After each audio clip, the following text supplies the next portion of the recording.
Bonjour les amis, aujourd'hui on va faire le remplacement de plaquettes avant sur une Opel Astra, un joli modèle. Voilà, quand on freine, le monsieur a le bruit connu de la fin de matière, bientôt la ferraille. On va faire ça. Donc Opel Astra, année 2020. On va monter des plaquettes achetées sur internet. Blueprint, ça reste des bonnes plaquettes, c'est de la marque, c'est pas ce qu'il y a de plus cher. Qualité-prix, c'est très bien, c'est pas de l'Adobe. Voilà, allez on y va les amis, démontage.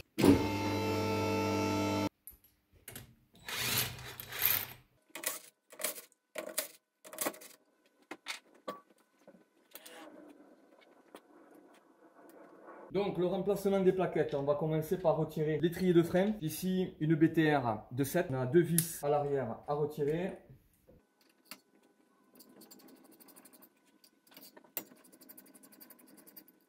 On va retirer l'antivibration, on fait levier avec un tournevis. Voilà, on a de la pression.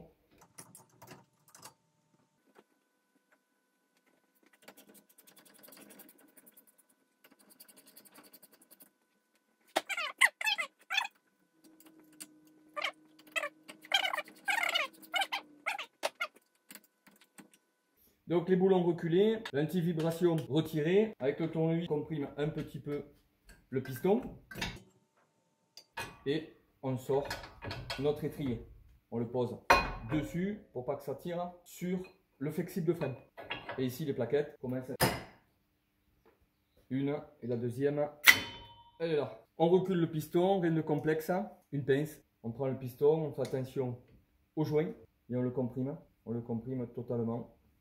Donc là, la fonction de recul le piston, il faut le savoir, ça fait remonter le liquide de frein dans le bocal. Donc ne rajoutez jamais, c'est un conseil, ne rajoutez jamais de liquide de frein dans le bocal. À moins que vous ayez une fuite. S'il y a une fuite, c'est caractéristique. La pédale descend au plancher. C'est impressionnant quand ça descend au plancher. Là, oui, forcément. Mais quand vous voyez votre liquide descendre au niveau minimum, ça veut tout simplement dire que vos garnitures, disques plaquettes, sont bientôt à changer. Que quand on remplace nos garnitures, on recule le piston et le liquide remonte.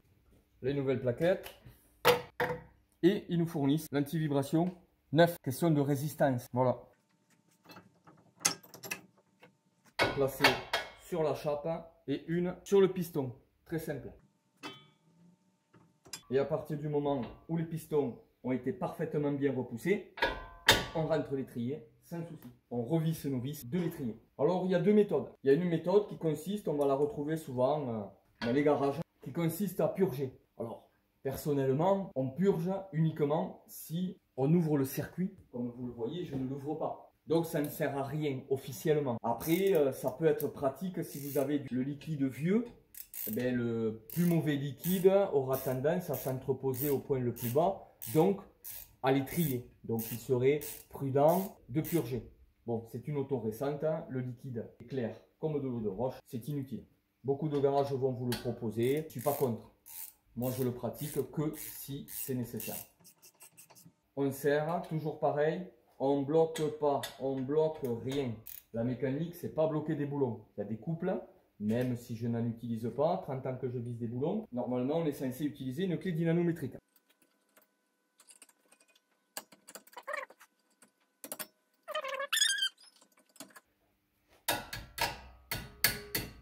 Voilà.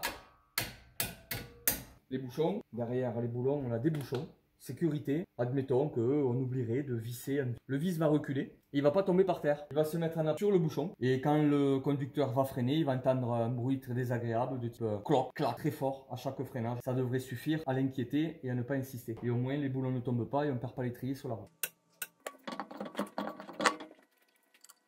Quand on revisse les boulons, toujours à la main, n'importe quel boulon, on ne prend pas le pétard, la clé à choc, comme des ânes. On fait les premiers filets, toujours à la main. On y va au pétard, on fout en l'air les filets, on va perdre 1 heure, 2 heures ou une journée pour refaire un filetage. Donc vaut mieux perdre quelques minutes et faire ça comme il faut.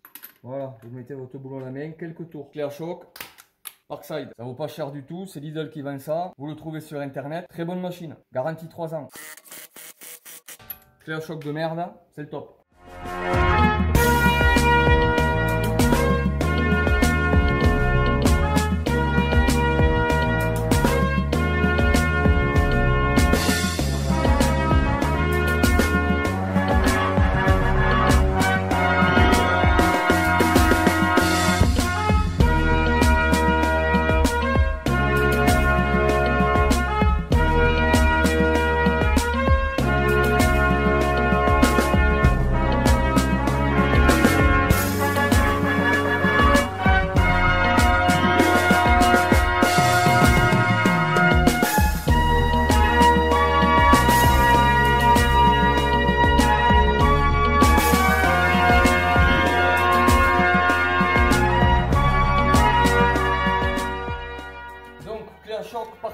On vérifie le serrage. Je prends ma clé à choc. Je prends une croix. On va appeler ça une croix.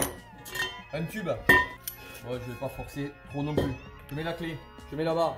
Je force comme d'habitude. Voilà, parfaitement bien serré. Pas bloqué. Je le répète une fois de plus. Voilà, c'est bien serré. La clé dynalométrique à l'ancienne.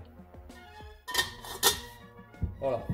Parkside, Lidl, top. Très important, bon les roues sont remontées, on a fini, mais une opération à ne pas oublier, c'est le plus important dans le remplacement des freins. On a reculé nos pistons, vous l'avez vu avec une pince, là on se retrouve avec des pistons qui ne plaquent plus aux plaquettes. Et si je démarre, je m'en vais, je vais appuyer la pédale de frein, et ben ça va pas freiner du tout. Parce que quand je vais appuyer sur la pédale de frein va s'enfoncer, les pistons vont avancer mais très peu. Ils n'ont pas une course aussi longue que la pédale. Et je vais reculer, je vais pas avoir de frein et je vais choquer la voiture à la sortie devant le garage. Donc impérativement, quand vous avez fini, remplacement, vous montez, pas la peine d'allumer le moteur, pas la peine de mettre le contact. La pédale, la voyez, descend complètement.